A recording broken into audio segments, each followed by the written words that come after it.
అల్పులైన మనుషుల మాటలను బట్టి దుఃఖపడొద్దు, కృంగిపోవద్దు. వాళ్ళు దూషించారని, నిందించారని, విమర్శించారని, అపహాస్యం చేశారని దాన్ని బట్టి దిగులు, విచారం వద్దు. ఆ మాటలు పడిన నువ్వు మట్టే, నిన్ను నిందించింది కూడా ఒక మట్టే. నువ్వు ఏనుగులాగా సమాజంలో ముందుకు గంభీరంగా వెళ్తుంటే కుక్కలు వాటి పని అవి చేస్తూ ఉంటాయి. ఎన్ని కుక్కలు వచ్చినా,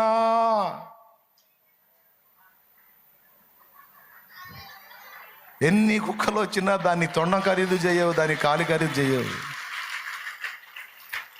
ఏదైనా దాన్ని ముందుకు వచ్చి తొండానికి చిక్కిందా ఇక మళ్ళా మొరగటానికి దాని లైఫ్ ఏ ఉండదు, ఏడబడితో తెలియదు.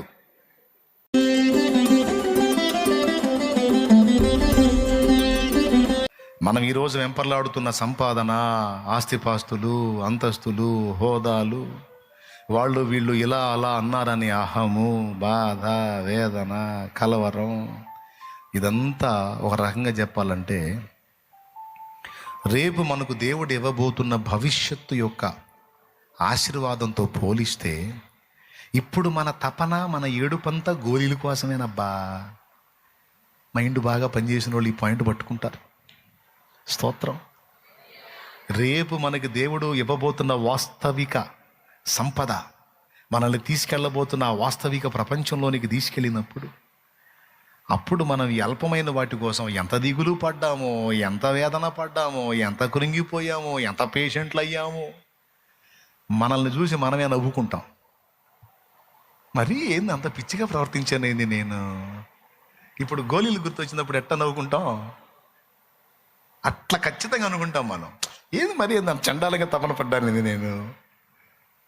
ఏసయ్యా, అసలు ఈ మహిమ ఎక్కడా, ఈ ఆనందం ఎక్కడా, అసలు ఈ అంతస్తు ఎక్కడా, ఈ వాస్తవికత ఎక్కడా, ఆ మాయ ఎక్కడా, ఏంది ప్రభు అంత మోసపోయాను. ఆయన అంటాడు, పిల్లతనం లేదే అంటాడు. పిల్లవాని వలె తలంచుట, పిల్లవాని వలె యోచించుట, పిల్లవాని వలె మాట్లాడుట, 3 చెప్పాను. అందులో తలంపు అనే దాని గురించి చెప్తున్నాను.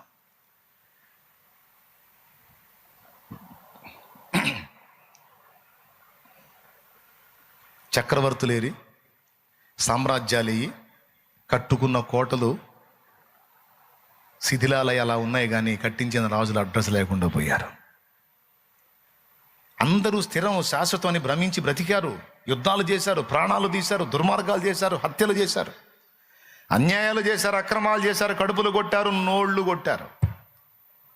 ఇంత కష్టపడి కుప్పేశారు, కానీ ఎవడు పొందుకొని పోయాడు? ప్రేమ, జాలి, దయ, కనికరం, అంత సాయం అనే మాటే మర్చిపోయి ఆర్జించారు. చివరికి ఎవడు ఏది కట్టుకొని పోలేదు. మట్టికి మన్నై కొంతమంది పోతే అగ్నిలో కాలి బూడిదై కొంతమంది పోయారు. ఏమీ మిగల్లా.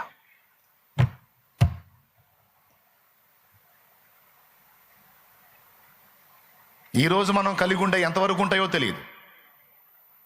ఇది వాస్తవం. కాబట్టి మొత్తం టెంపరీ కదా. కట్టిన ఇల్లు దగ్గర నుంచి, కలిగి ఉన్న బంధాల దగ్గర నుంచి, మనం కలిగి ఉన్న ప్రాణం దగ్గర నుంచి, టోటల్ లైఫ్ అంతా కూడా శాశ్వతమా, టెంపరీయా? నోరు తెరిచి చెప్పండి. తాత్కాలికమేగా. మరి ఈ లోకము, ఈ బ్రతికే తాత్కాలికమైనప్పుడు ఈ అనుభవాలు కూడా తాత్కాలికమే, శ్రమలు కూడా తాత్కాలికమే, సమస్యలు కూడా తాత్కాలికమే, అవమానాలు కూడా తాత్కాలికమే, నిందలు, ఇరుకులు, ఇబ్బందులు కూడా తాత్కాలికమే. ఇవన్నీ కూడా అల్పమైనవే. ఇంకెక్కువసేపు చెప్పను, మీ పని అయిపోయింది, నాకు తెలుసు. అయిపోయింది మీకు. స్తోత్రం చెప్పండి సంతోషంగా. అది సౌండే రాలా. దేవుని చేత మరి ఎప్పుడని చెబుతా, మరి ఎప్పుడని చెబుతాలండి. ప్రశాంతంగా అంత ఛాయ్ దాగి వచ్చి ప్రార్థన చేసుకుని ఇంటికి పోండి.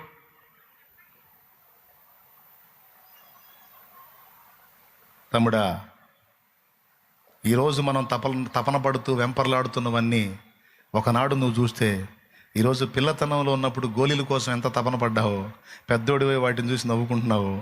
ఈరోజు నువ్వు పడుతున్న తపనలన్నీ రేపటి రోజున నువ్వు చూసి నవ్వుకుంటావు.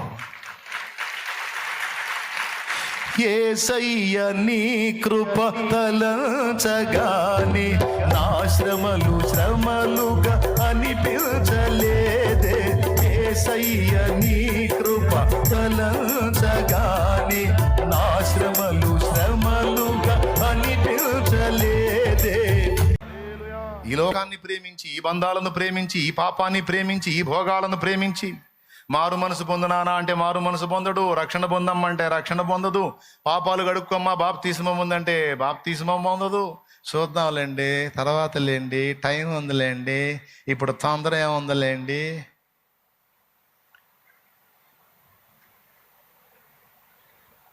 అన్నోళ్ళందరూ పోయారు. చాలా టైం ఉందగా అన్నోళ్ళు పోయారు. ఎవరు గ్యారంటీ కార్డు తెచ్చుకున్నారు? ఏంది 100 ఏళ్ళు గ్యారంటీ ఎవరు తెచ్చుకున్నారా? ఎప్పుడో తెలియదు. దేవుడు ఉచితంగా ఇచ్చాడుగా చేసిన పాపాలు కడుక్కునే ఛాన్సు. రేపు అక్కడికి పోయిన తర్వాత పాపాలు ఎందుకు చేసావు అని అడగడు. అందరూ చేశావు, నువ్వు చేసావు, కడుక్కోమని చెప్పి నా రక్తమే గార్చాను కదా, ఎందుకు కడుక్కోలేదంటే చేద్దాం అనుకుందాం లేనయ్యా, కుదరలేదులే అంటే పోయి వాగులో పడి అంటాడు, వాగులో అగ్నిలో పడి అంటాడు. దీర్ఘాలు తీయటం కాదు, మర్యాదగా మారు మనసు పొందాలి. నా తండ్రి అవకాశం ఇచ్చినప్పుడే సరిదిద్దుకోవాలి, చక్కదిద్దుకోవాలి, జాగ్రత్త పడాలి. క్షయమైన వాటి కోసం ఆలోచించి మోసపోయి అక్షయమైన దాన్ని పోగొట్టుకోకూడదు. అక్షయమైన దాన్ని సంపాదించాలి. హల్లెలూయా. ఏది సంపాదించాలి? అక్షయమైన దాన్ని సంపాదించాలి. దానికోసం ప్రిపేర్ అవ్వాలి, సిద్ధపడాలి. దానికి మొదటి అడుగు మారు మనసు, రెండవ అడుగు పాపక్షమాపణ నిమిత్తం బాప్తిస్మం, మూడవ అడుగు పరిశుద్ధాత్మ అభిషేకం, నాలుగవ అడుగు దేవుని సేవ. మనం ప్రయాసపడాలి. ఈరోజు నిజంగా మీరు నమ్మండి, నమ్మకపోండి, నేను ఉండే ఇల్లు, నేను కలిగి ఉన్న ఈ పరిచర్య, నేను తిరిగే వాహనం సమస్తాన్ని కూడా నాది అని ఈ రోజుకి నేను ఫీల్ అవ్వను. ఆహా ఈ బండి నాది కదా, ఆహా ఈ పెన్ను నాది కదా, ఆహా ఈ కర్చీపు నాది కదా, ఆహా ఈ హౌస్ నాది కదా. కొంతమంది ఇల్లు చూసి ఏం మురిసిపోతారో.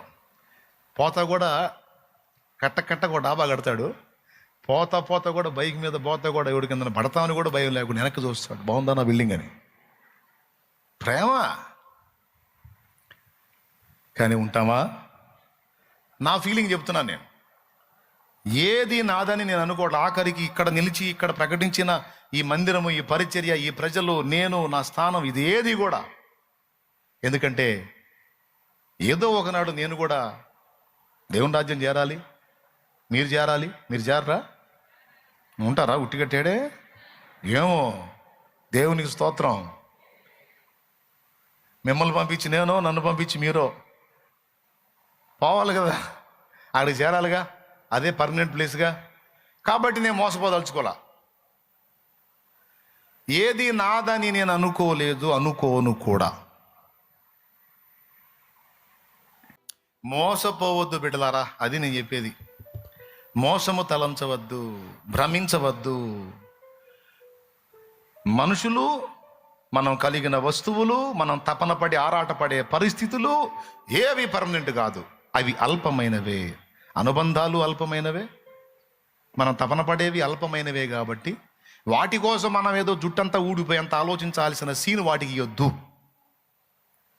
ఎంతమందికి అర్థమైంది? ఏమర్థమైంది? పిల్లల్లాగా తలంచొద్దు. అల్పమైన వాటిని గొప్పవాటిగా సాతాను చూపించి మనల్ని చేస్తున్న మోసంలోంచి బయటపడదాం.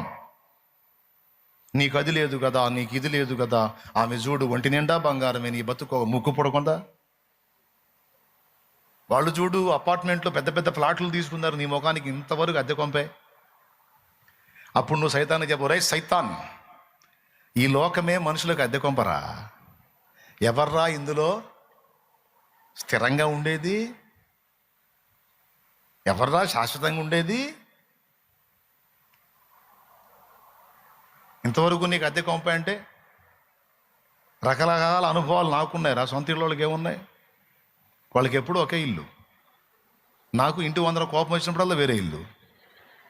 వరుస తప్పితే ఒక్కోసారి 2 నెలలకు ఒక ఇల్లు. సొంత ఇంటి అన్నీ వాడే చేసుకోవాలి.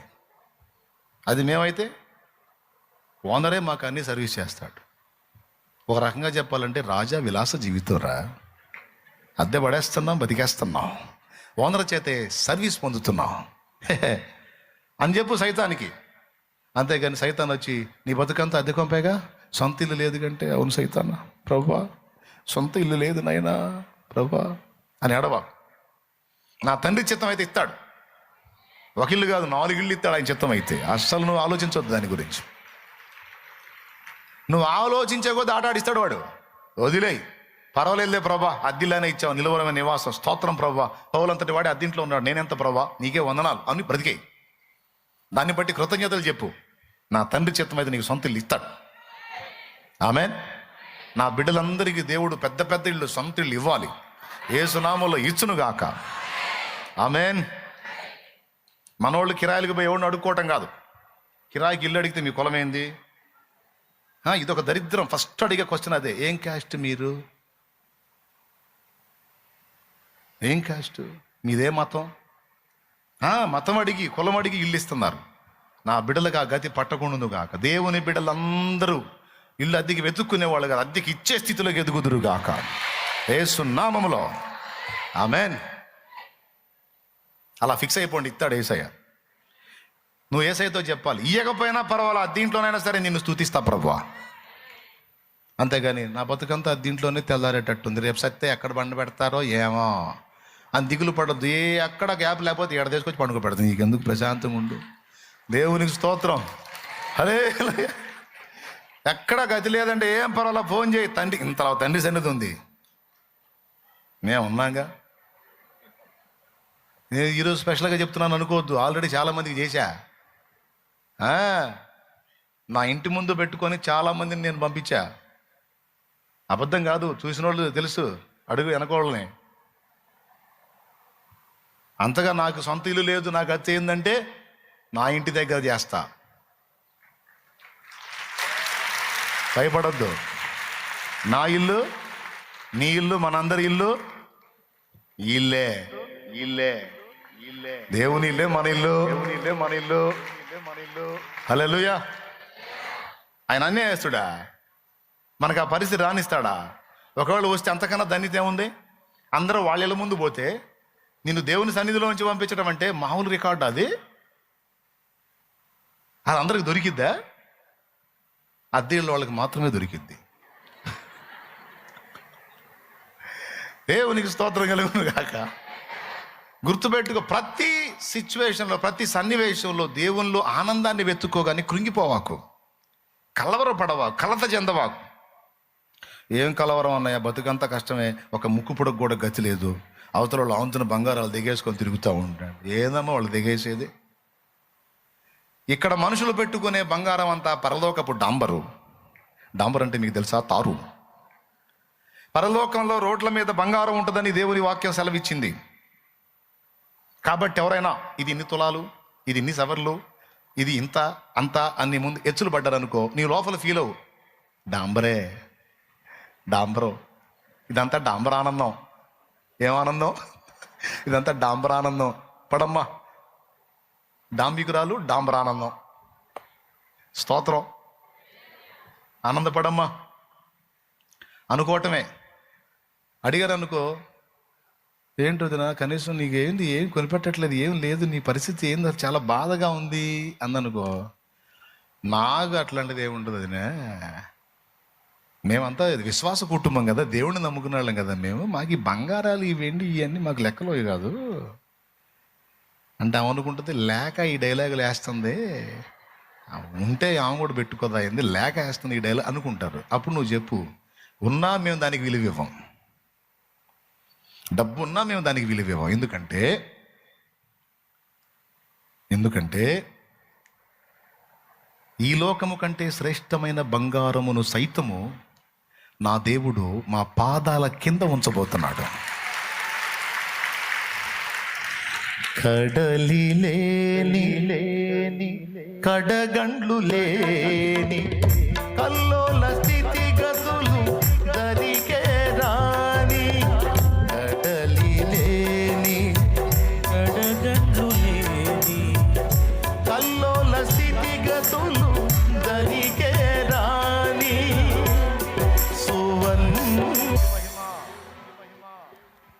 ఏడుస్తారా బంగారం లేదని? ఫీల్ అవుతారా బంగారం లేదని? పెట్టుకునే వాళ్ళని చూసి ఒంటి నిండా బంగారమే, ఒంటి నిండా బంగారమే, ఒంటి నిండా బంగారమే. నా బతుకేందో, నా జీవితం ఏందో. నీ విలువ ఎక్కడా, వాళ్ళ విలువ ఎక్కడా? నువ్వు దేవుని కొడుకువి, దేవుని కూతురివి. నీకు దేవదూతల సెక్యూరిటీ, దేవుని జీవగ్రంథంలో నీ పేరు, పరిశుద్ధుల పట్టణంలో నీ పౌరత్వం. అసలు నీకున్న ఆధిక్యత ఎక్కడ, వాళ్ళకున్న ఆధిక్యత, వాళ్ళ భోగం అంతా ఎక్కడదే. రేపు అగ్ని ఆరదు, పురుగు చావదు, గందరగోళం. మోసపోతావా? దిగులు పడతావా? కలవర పడతావా? వేదన పడతావా? నా తండ్రి నీకే స్థానం ఇస్తే ఆ స్థానంలోనే కృతజ్ఞతలు చెప్పు.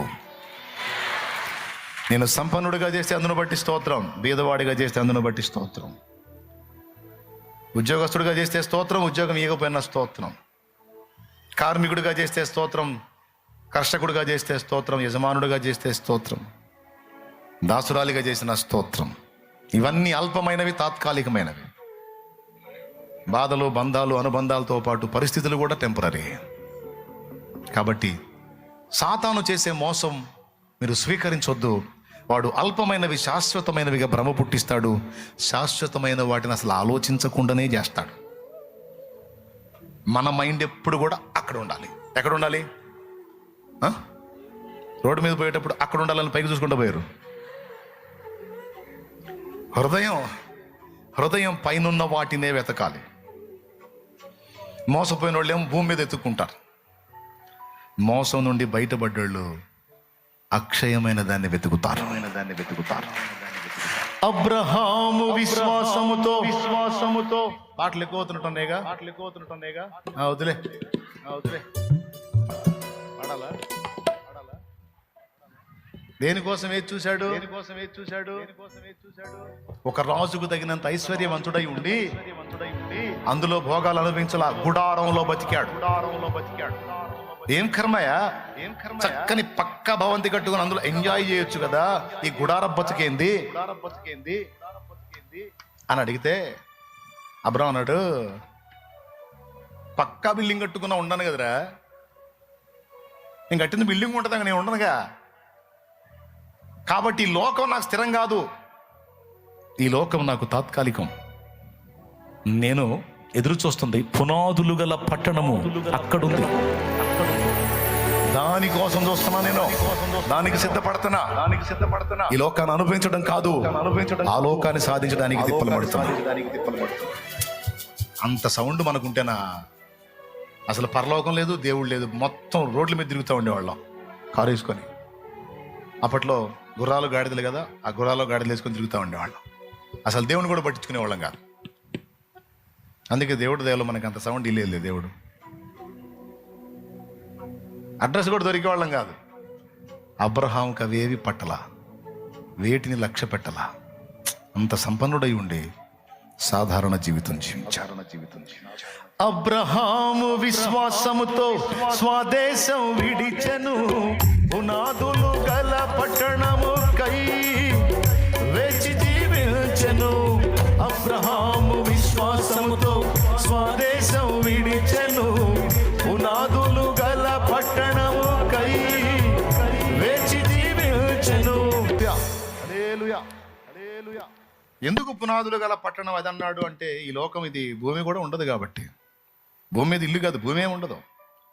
పంచభూతములు మహావేంద్రంతో లయమైపోయినప్పుడు, ఈ ప్రకృతి మొత్తం నాశనం అయినప్పుడు ఇది ఉండదు. కాబట్టి మనకు స్థిరమేది?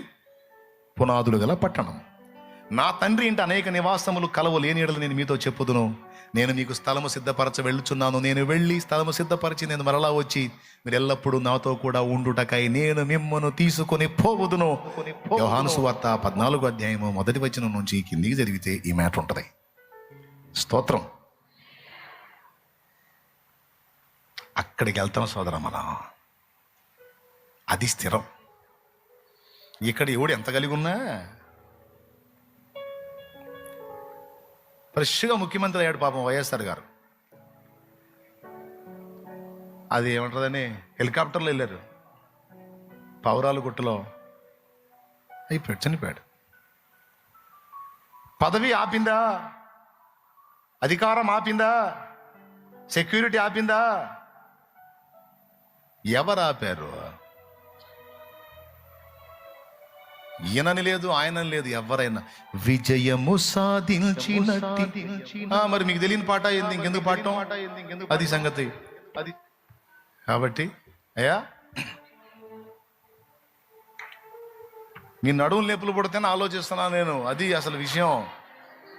ఇంతసేపు కూర్చోవడం అంటే కష్టం కాదు. కాబట్టి ఇవన్నీ చెప్పినప్పుడు కరెక్టే అన్నట్టు ఫేసులు పెడతారు. మళ్ళీ ఇంటికి బాగానే ఏందో ఇదే లోకం, ఇదే జీవితం అన్నట్టు భ్రమిస్తారు. అందుకే మోసపోకండి, పిల్లల వాళ్ళలాగా తలంచకండి. కాస్త మైండ్ మెచ్యూర్డ్ పొందిన వ్యక్తులుగా దాని గురించి దిగులు పడండి, దాని గురించి ఆలోచించండి, దానికోసం కష్టపడండి. దీని గురించి అంతగా యాతన పడకండి, వేదన పడకండి. నీకు నా తండ్రి భూమి మీద ఇవ్వాలనుకుని డిసైడ్ అయినవన్నీ ఎవడు ఆపలేడు. అన్నీ నీకు వస్తాయి. ఆయన ఇవ్వదలుచుకోనివి నువ్వు ఎంత పరిగెత్తినా పొందలేవు. ఎందుకు అనవసరంగా దడ ఆయాసం? ఆయన నీకు డిసైడ్ చేశాడు అనుకో, 100 మంది అడ్డుపడ్డా సరే అది నీ దగ్గరకు వచ్చి తీరిద్దంతే, నువ్వు పొందుతావు దాన్ని. అదే ఫిక్స్ అయిపోవాలి. నా దేవుడు నాకు తోడై ఉండి నాకు ఇవ్వాలనుకుంటే దాన్ని ఆపటం ఎవ్వడి తరం కాదు.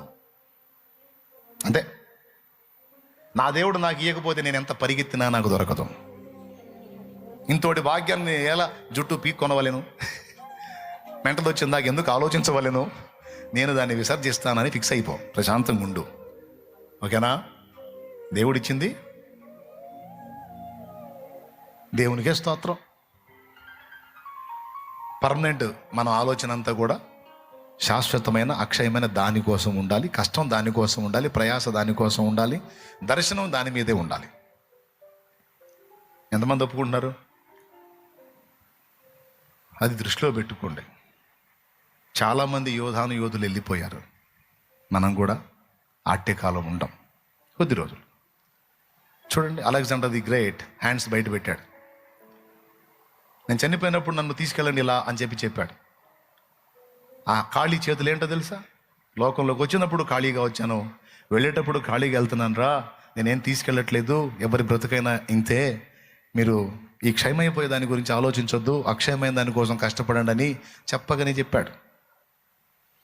కాబట్టి మీరు అలెగ్జాండర్ ది గ్రేట్ అంటే గ్రీకు వీరుడు, గొప్ప రాజు పోయాడు.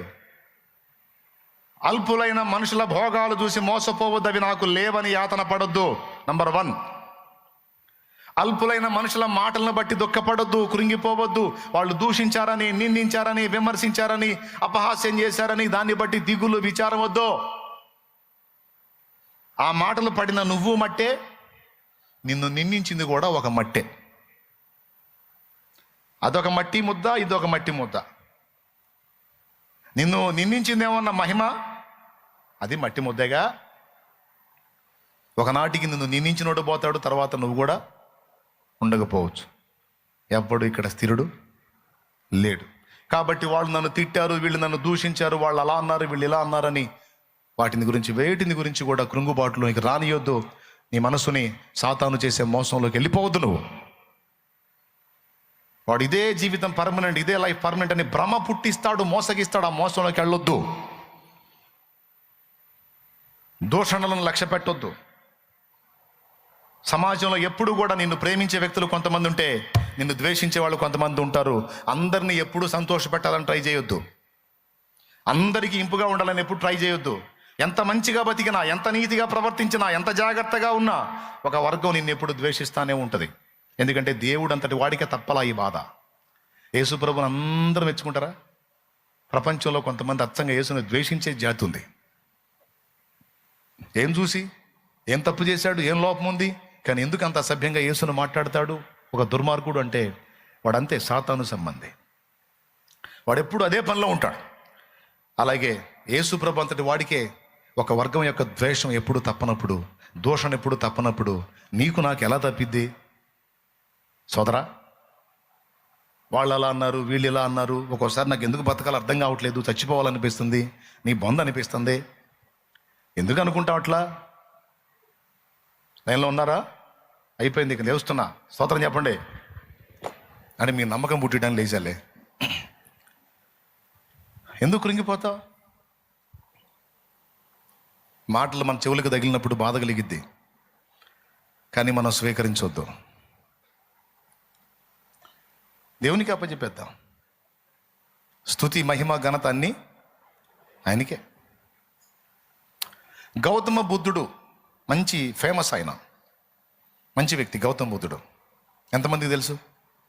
సిద్ధార్థుడు అని పేరు ఆయనకి. బౌద్ధ భిక్షువులు తెలుసా మీకు? బౌద్ధ భిక్షువులు భిక్షాటన చేస్తూ ఉంటారు. దానికి మూల పురుషుడు గౌతమ బుద్ధుడు. ఓ రోజు ఒక ఇంటి దగ్గరికి వెళ్ళాడు. బాగా వినండి. ఇంటి దగ్గరికి వెళ్ళాడు. భిక్షాందేహి అన్నాడు. భిక్ష అడిగాడు. భిక్షగాడుగా ఆ ఇంటి యజమాని కూర్చొని చండాలంగా తిట్టాడు గౌతమ బుద్ధుడిని. చండాలంగా తిట్టాడు. అది తిట్టినంతసేపు మౌనంగా ఉన్నాడు. అది తిట్టడం ఆపగానే భిక్షాందేహి అన్నాడు. మళ్ళీ మొదలుపెట్టి తిట్టాడు వాడు చండాలంగా. మళ్ళీ ఆడు తిట్టినంతసేపు ఆగి ఆడు తిట్టడం ఆపిన తర్వాత భిక్షాందేహి అన్నాడు. వాడికి ఆశ్చర్యం కలిగి వచ్చాడు దిగి. ఇంత పచ్చిగా నిన్ను మాట్లాడాను కదా, నీకు రోషం లేదా? మనిషి జన్మ ఎత్తలేదా? కోపం లేదా? పౌరుషం లేదా? సిగ్గు లేదా? అడిగాడు. అప్పుడు ఆయన అన్నాడు, మీరు అడిగారు కనుక చెప్తున్నాను, ఈ పాత్ర నాది, మిమ్మల్ని భిక్షాందేహి అన్నాను నేను. మీరు ఇంట్లోకి వెళ్ళి ఆహారం తీసుకొచ్చి నాకు వేశారు, నేను దాన్ని తీసుకున్నాను, అది నాదా మీదా అన్నాడు. మీరు నా పాత్రలో వేశారు, నేను దాన్ని తీసుకున్నప్పుడు అది నాదా మీదా అన్నాడు. నాదే, నీకు ఇచ్చాను, నువ్వు తీసుకున్నావు కనుక ఇక నీదే అన్నాడు. సరే, నువ్వు వెళ్ళి తీసుకొచ్చావు, నా పాత్రలో వేయబోయావు, నేను దాన్ని తీసుకోవాలా, అప్పుడు నీదా నాదా అన్నాడు. తెచ్చింది నాదే, వేయబోయాను, నువ్వు తీసుకోలేదు కనుక అది నా దగ్గరే ఉంటుంది, నాదే అన్నాడు.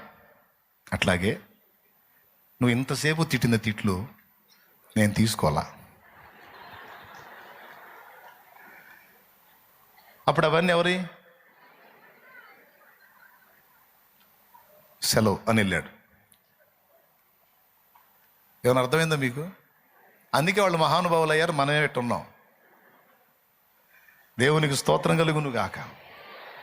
వాడలా అన్నాడు, వీడిలా అన్నాడు, వాడట్లా వీడిట్లా అని మనం వస్త్రాలు దించుకోవటం కాదు. కొడితే కొట్టడానికి, తిడితే తిట్టడానికి, దెబ్బకు దెబ్బ వేయటానికి, దూషణకు ప్రతి దూషణ చేయటానికి, చేతగాక కాదు, చేవ లేక కాదు, సత్తా లేక కాదు.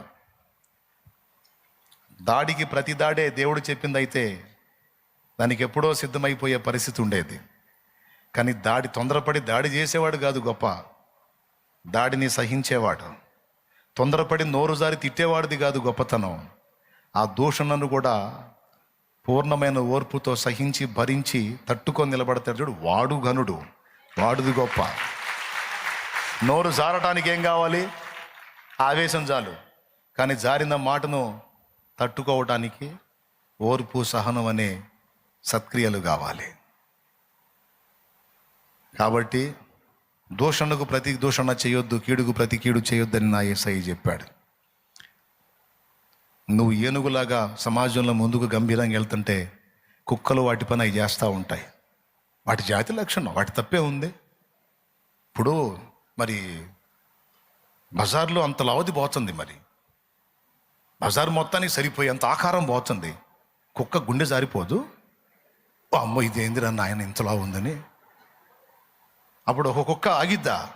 కుక్కలన్నిటిని పిలుచుకుంటుంది. అవునా? మొత్తం బజార్లో ఉన్న కుక్కలన్నీ ఏకం అవుతాయి, అన్నీ కలిసి గౌమంటాయి. ఏనుగు లక్ష్య పెట్టిద్దా? కుక్క గారు, నేను మిమ్మల్ని ఏమన్నా అన్నా? అసలు మిమ్మల్ని తాకి అన్నా? మిమ్మల్ని తలంచి అన్నా? మీ గురించి ఏమన్నా? ఎందుకండి నా మీద అట్లా ఎగబడుతున్నారు కుక్కలు? కుక్క గారు అని ఎప్పుడన్నా ఏనుగందా? అబ్బే, ఏనుగు వెళ్తుంటుంది, ఆ కుక్క గౌ అని బజార్ కుక్కలన్నీ, ఏడాడు కుక్కలంటే పోగు చేసేది. ఎన్ని కుక్కలు వచ్చినా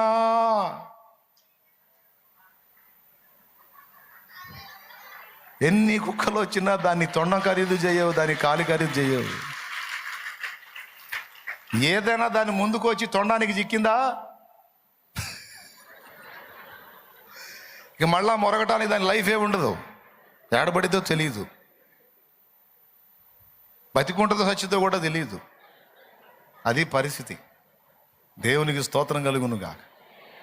కాబట్టి ఏనుగులాగా నువ్వు గంభీరంగా సాగిపోతున్నప్పుడు కుక్కల్లాంటి వ్యక్తులు కొంతమంది మొరిగే అవకాశం ఉంది. అది 100%. నువ్వు బాగా బతుకుతుంటే ఓర్వలేక మొరుగుతాయి కొన్ని కుక్కలు. నువ్వు ఆశీర్వాదకరంగా ఉండి 10 మంది చేతుల్లో మంచిగా ప్రశంసింపబడుతుంటే వ్యసనంతో మొరిగే కుక్కలు ఉన్నాయి. కక్షబట్టి పగబూని కుట్ర చేసి దుర్మార్గాలు చేసేటువంటి కుక్కలు ఉన్నాయి. కానీ ఎన్ని కుక్కలు ఉన్నా, ఎన్ని రకాలుగా మొరిగినా, కుక్క మొరిగితే జనం దంతారు, కానీ ఏనుగు పోతుంటే బజార్లోకి వచ్చి చూస్తారు. అది ఏనుగు రాజసం. అరే ఏనుగు పోతుందంట అని జనం మొత్తం పరిగెత్తుకుంటూ వచ్చి ఇళ్లలోంచి వచ్చి డాబాల మీదకి ఎక్కి అమ్మో ఎంత ఉంది ఏనుగు అమ్మో అనుకుంటా చూస్తారు. కుక్క బావు ఉంది అనుకో, అమ్మో కుక్క మరుగుతుంది, ఎవడు నొత్తాడా? రాయి ఉంటే రాయి తీసుకొని లాగి కొడతాడు, పెటామని కొడతాడు. అప్పటిదాకా బావు అన్నది రాయి తగల కొయ్యి కొయ్యి కొయ్యి అనుకుంటూ పోయేది అన్నమాట. అదే దాని బతుకు. మరొకటం తన్నులు తింటే దాని బతుకు. కానీ ఏనుగు పోతుంటే అది బజారుకే కళ, గంభీర్యం. దాన్ని చూడటానికి వచ్చి క్యూ కడతారు. ఏదైనా ఛాన్స్ ఉంటే టచ్ చేయనిచ్చిద్దా అని చూస్తారు. కుక్క జోలికి కూడా పోతాడా? కరిస్తే పిచ్చెక్కిద్రా బాబు, ఎందుకు వచ్చిన గొడవ అనుకుంటాడు. కాబట్టి తమ్ముడు, ఈరోజు కాకపోతే రేపు, రేపు కాకపోతే ఎల్లుండైనా సరే నిన్ను దేవుడు ఏనుగులాగే నిలబెడతాడు.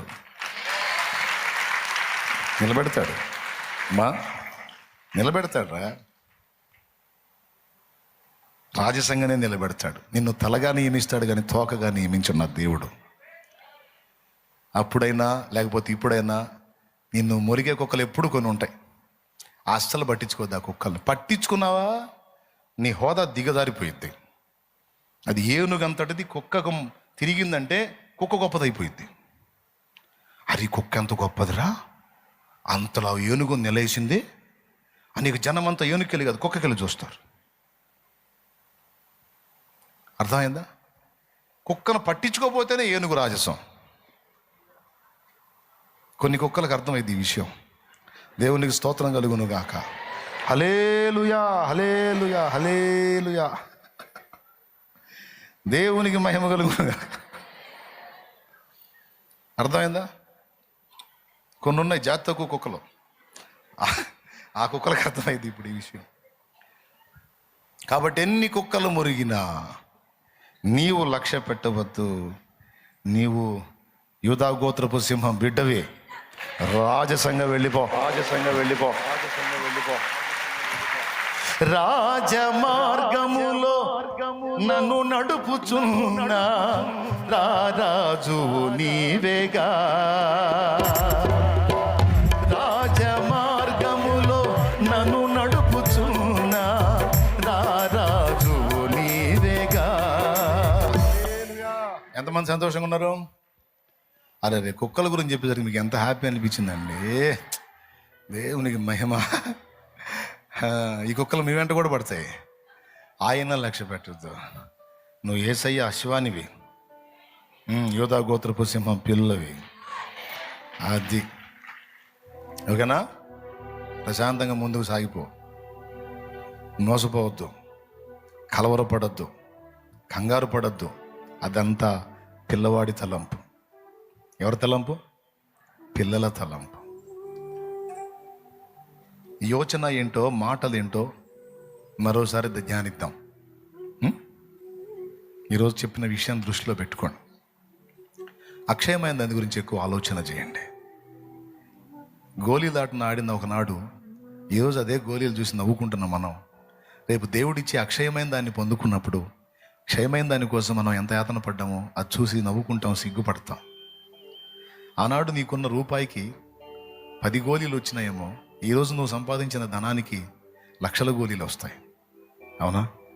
అలాగే ఈరోజు నువ్వు వెంపర్లాడుతున్నటువంటిది ఏదైనా, నువ్వు పొందిందైనా పోగొట్టుకుందైనా, ఆఖరికి వ్యక్తులతో సహా రేపు అక్కడ మహిమలో పోల్చినప్పుడు ఇక్కడిది ఎందుకు కొరగాదు.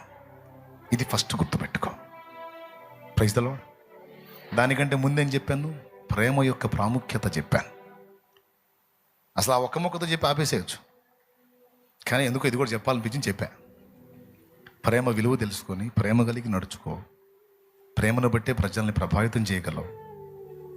ప్రేమ లేకపోతే కష్టం. ఇంటా బయట మనుషుల్ని గెలవాలంటే ప్రేమకు మించిన ఆయుధం ఇంకొకటి లేదు. అది సాధన చేయి, ఫస్ట్ది. రెండవది, పిల్లవాని దగ్గర నేర్చుకోవాల్సిన సుగుణాలు కొన్ని ఉన్నాయి, నేర్చుకోకూడని బలహీనతలు కొన్ని ఉన్నాయి. వాటిలో ఒకటి మోసపోయే తత్వం, అల్పమైనవి శాశ్వతమైన భ్రమించే తత్వం.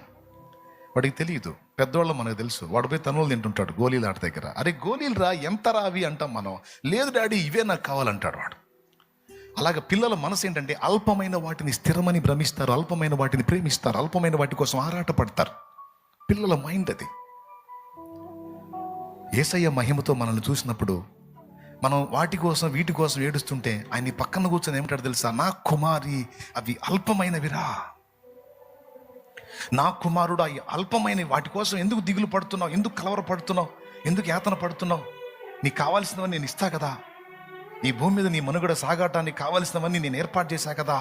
నీ మైండ్ అడ్డుపెట్టు, నా వైపు పెట్టు, నేను ఇచ్చే వాటి వైపు పెట్టు, నా చిత్తం వైపు పెట్టు.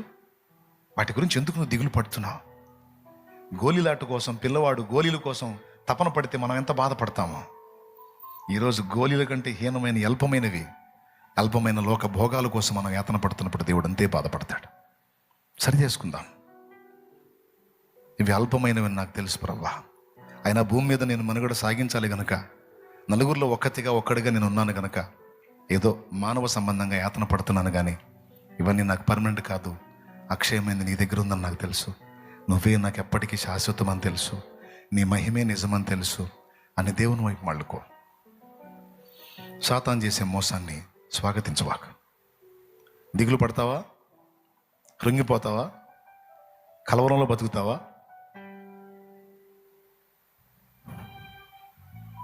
మళ్ళీ చెప్తున్నాను ఫైనల్గా, దేవుడు నీకు ఇవ్వాలని డిసైడ్ చేసింది ఎవ్వడాపలేడు. కోటి శక్తులు ఏకమైనా సరే దేవుడు నీ కోసం చాపిన బలమైన బాహుని ఎవ్వడు రద్దుపరచలేడు. దేవుడు నీకు అది ఇవ్వద్దు అనుకున్నాడంటే నువ్వు ఎన్ని తిప్పలు పడినా నీకు అది అందదు. అదే దేవుడు నీకు ఇవ్వాలని డిసైడ్ చేస్తే ఎన్ని శక్తులు ఏకమైనా ఆ చేతిని రద్దుపరచలేదు. బాహు చాపినవాడు యెహోవా, దాన్ని రద్దుపరచగలవాడెవడు? హల్లెలూయా. ఓకేనా? నా తండ్రి నీకు అనుగ్రహించింది, నీ పిల్లలకు అనుగ్రహించింది తప్పకుండా పొందుతారు. ఈ మాట విశ్వసించాలి. విశ్వసించి కలవరం వదిలేయాలి. హన్నా గురించి బైబిల్లో ఒక మాట రాస్తుంది. సంతానం లేని గొడ్డాలుగా ఉన్న హన్నా షిలోహులోనున్న మందిరంలో హృదయం కుమ్మరించుకొని ప్రార్థించుకొని ఏడుస్తున్నప్పుడు ఆమె ప్రార్థనలో మాటలు మానేసి మూలుగుతుంటే దైవజనుడైన ఏలి అన్నాడు, ఎందాక నీవు మత్తురాలు అయి ఉంటావు, తాగి మందిరంలోకి వస్తావా అంటాడు. ఆమె అంటది, నేను తాగలేదు, నేను తాగబోద్దని కాదు, నేను యెహోవా సముఖంలో పిల్లలు లేని గొడ్డాలని గనక నా బాధని, నా హృదయాన్ని కుమ్మరించుకుంటున్నాను నా దేవుని సన్నిధిలో అన్నప్పుడు ఆయన బాధపడి, అర్రే నేనే పొరపాటు పడ్డాను అని, అమ్మా నీవు ఆశించినట్టే నా దేవుడు నీకు జరిగించుగాక, తప్పనిసరిగా నీకు దేవుడు సమాధానం ఇస్తాడు పో అంటాడు. బైబిల్లో రాస్తుంది, నిజంగా దేవుడు అనుగ్రహించి నాకు సంతానాన్ని ఇస్తే నేను ఆ సంతానాన్ని వానిని యెహోవాకు ప్రతిష్ఠిస్తానని తీర్మానం చేసుకొని వెళ్ళిన హన్నా నాట నుంచి దుఃఖముఖిగా ఉండుట మానేను అని రాస్తుంది. ఏం మానేసింది? ఇక్కడ ఏమన్నాడు? పిల్లవాని చేష్టలు మానేశాను అన్నాడు. అక్కడ ఆమె ఏం మానేసింది అంటే అప్పటిదాకా ఏడుపు కొట్టు మొహం వేసుకొని ఉంది. అప్పటిదాకా రకరకాల పరిస్థితులను బట్టి మనం కానీ ఏడ్చినట్టు ఆమె గొడ్రాలితనాన్ని బట్టి, సంతానం లేమిని బట్టి ఏడ్చింది. ఎప్పుడన్నా చూడు ఏడిపే, ఆ ముఖంలో కళాకాంతి ఉండదు, సంతోషం ఉండదు. కానీ ఎప్పుడైతే దైవజనుడు ఆ మాట పలికాడో, దేవుని సన్నిధిలోకి వెళ్ళి హృదయాన్ని కుమ్మరించుకొని ప్రార్థించుకుందో, దైవజను నుండి దేవుడు తన వాక్కును పంపాడో, ఆ వాక్కును విశ్వసించింది, స్థిరపరచుకుంది. ఆ రోజు నుంచి మనిషికి దుఃఖం అనే దాన్ని రద్దు చేసుకొని కళ్ళకళ్ళలాడటం మొదలుపెట్టింది. మానెను అనుంది. ఈరోజు దేవుడిచ్చినటువంటి వాక్కును నువ్వు నిజంగా నమ్మితే, నీకు దేవుడు నిర్ణయించినవి ఏవి కూడా దేవుడు నీకు తక్కువ చేయడు. న్యాయముగా నీవు కోరినవన్నీ నీకు దక్కేటట్టు చేస్తాడు. నువ్వు ఆరోగ్యమైన, స్వస్థత అయినా, సమృద్ధి అయినా, నువ్వు ఏది అడిగినా ఒక్కటి మాత్రం గుర్తుపెట్టుకో. దేవుడు నీకు అవన్నీ ఇస్తాడు. ఒక్కటి గుర్తుపెట్టుకో. నువ్వు గొడ్రాలు ఉండి సంతానాన్ని అడిగావా? అయితే దేవునితో ఒక మాటను, నాకు సంతానాన్ని ఇవ్వు, వాడిని నీ కొరకు పెంచుతాను, వాడిని నీ కొరకు పెంచుతాను. నువ్వు దరిద్రతలో ఉన్నావా? నాకు సమృద్ధినివ్వు, దాన్ని నీ కొరకు నేను వాడుతాను. నాకు జాబ్ లేదు, జాబ్ ఇవ్వు, నేను నా కుటుంబాన్ని బ్రతికించుకుంటూ ఒక ప్రక్క నీ పని చేస్తాను, నీ పని కొరకు నా తోడ్పాటు నేను అందిస్తాను. ముఖ్యంగా నీ పని కొరకు నేను ఇవ్వలేకపోతున్నానన్న చింత నాకుంది, నాకు ఇవ్వు ప్రభువా. కనీసం కానుక వేసే స్థితి కూడా నాకు లేదు, దయచేసి సహాయం చేయి. నీ పనికి అందరూ తోడ్పాటు అందిస్తుంటే నేను చేయలేకపోతున్నాను, నేను ఇవ్వాలి విస్తారంగా దేవా అన్ను అడుగు. అట్లా నువ్వు ఏది అడిగినా, నువ్వు భూపంట అడుగుతావో, వ్యాపార ఫలం అడుగుతావో, ఏది అడుగుతావో, నువ్వు ఏది అడిగినా, నువ్వు జ్ఞానం అడుగుతావో, తెలివి అడుగుతావో, చదువు అడుగుతావో, నువ్వు ఏది అడిగినా దాని వెనక ఉద్దేశం ఏమై ఉండాలి? నంబర్ 1లో ఏదో తెలుసా? దేవా నీ కొరకు. ఆఖరికి రోగం వచ్చిందా? స్వస్థత అడిగావా? ఆ స్వస్థత అడిగిన దాని వెనక కూడా ఈ ఉద్దేశమే నువ్వు కలిగి ఉండు. ఇంతవరకు నా చిత్తం నెరవేర్చుకోవడానికి నా ఆరోగ్యము, లైఫ్ అంతా తగలబెట్టాను, ఇప్పుడు నాకు అర్థమైంది ప్రభువా, ఒక ఛాన్స్ ఇవ్వు, నాకు హెల్త్ ఇవ్వు, నీకోసం బతుకుతాను, నా ఒక్క హెల్త్ని బాగు చేయి, నేను నీకోసం బతుకుతానని నువ్వు తీర్మానం చేసుకుని దేవుణ్ణి అడుగు. విశ్వాసంతో అడుగు. అడిగినవి పొందానని నమ్ము, తప్పకుండా స్వతంత్రించుకుంటావు. దేవుని అడిగావా? దేవుని సముఖంలో అడిగావా? పొందానని నమ్మావా? ఇక ఏడుపు కొట్టు మొహం తీసేయి, సంతోషంగా ఉండు. నువ్వు విశ్వాసం ఉంచితే దర్జాగా ఉండు, పైకి లేచి నిలబడు.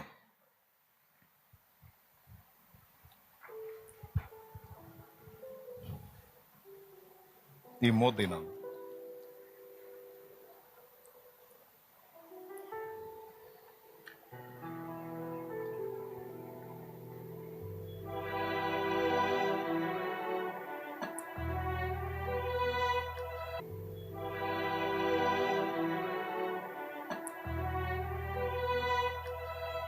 వాళ్ళని వీళ్ళని చూసి వాళ్ళతో వీళ్ళతో నువ్వు పోల్చుకోవద్దు.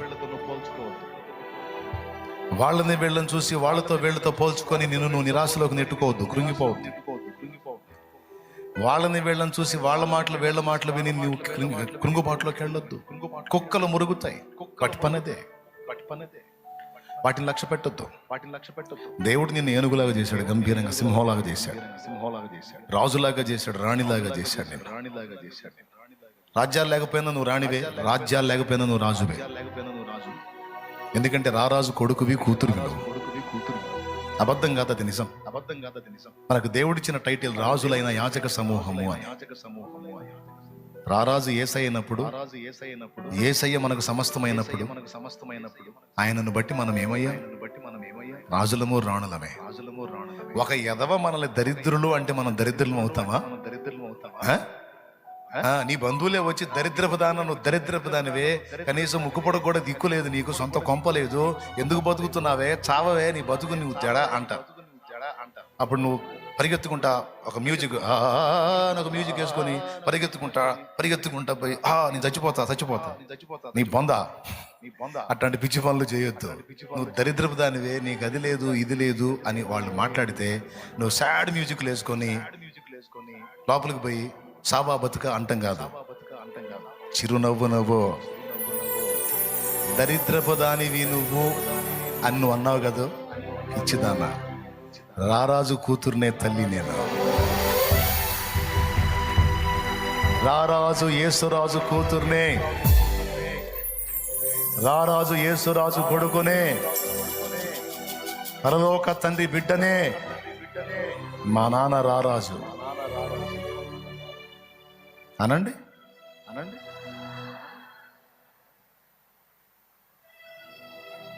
మీరంటున్నారా? వాళ్ళని అనండి అనమంటున్నా.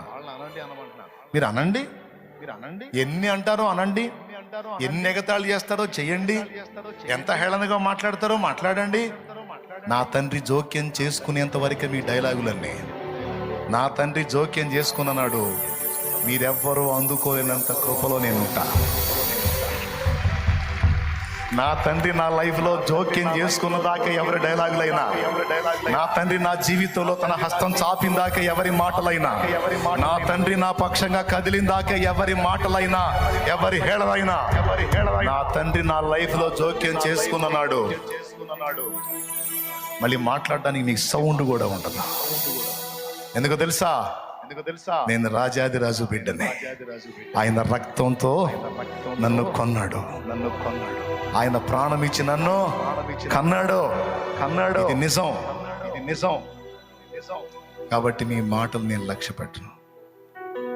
ఇది డైలాగ్, విశ్వాసుల డైలాగ్ అది. అంతేగాని వాళ్ళు ఇలా అనగానే వెంటనే సాడ్ మ్యూజిక్లు వేసుకొని పరిగెత్తుకుంటా వెళ్ళి ఆ సావు బతుకు ఇట్లాంటి సోది వ్యవహారాలు వదిలే.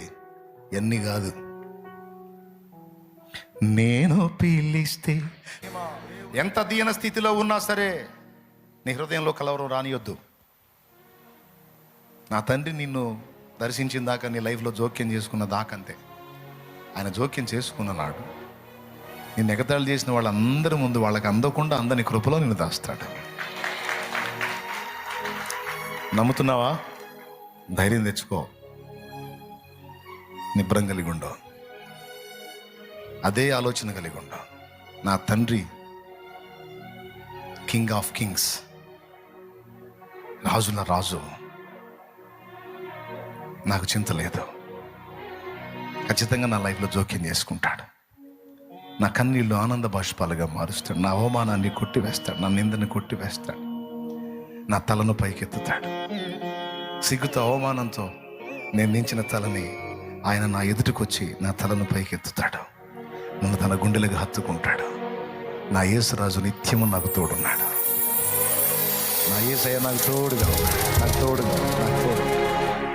నరమాతృద నాకేం చేయగలరు? నరమాతృద నాకేం చేయగలరు? ధైర్యం తెచ్చుకొని ధైర్యంగా ఉండాలి. పిల్లల్లో రెండవది కలవరం. చిన్నదానికి భయపడే నైజం అది కలిగి ఉండొద్దు. పిల్లల్లో మొదటిది మోసపోయే తత్వం అయితే, రెండవది చిన్నదానికి కలవరపడే తత్వం, మూడవది అల్పమైనవి స్థిరమైనవి భ్రమించే తత్వం పిల్లల్లో. గోళీలు ఎంత, కానీ వాటి కోసం వాడు ఎంతగానో దిగిస్తాడు. అల్పమైనవి గొప్ప అనుకునే తత్వం, మోసపోయే తత్వం, చిన్నదానికి కలవరపడే తత్వం. ఈ మూడు మనం కలిగి ఉండదు. వాటిని అధిగమించాలి. దేవుణ్ణి బట్టే. ఆమేన్.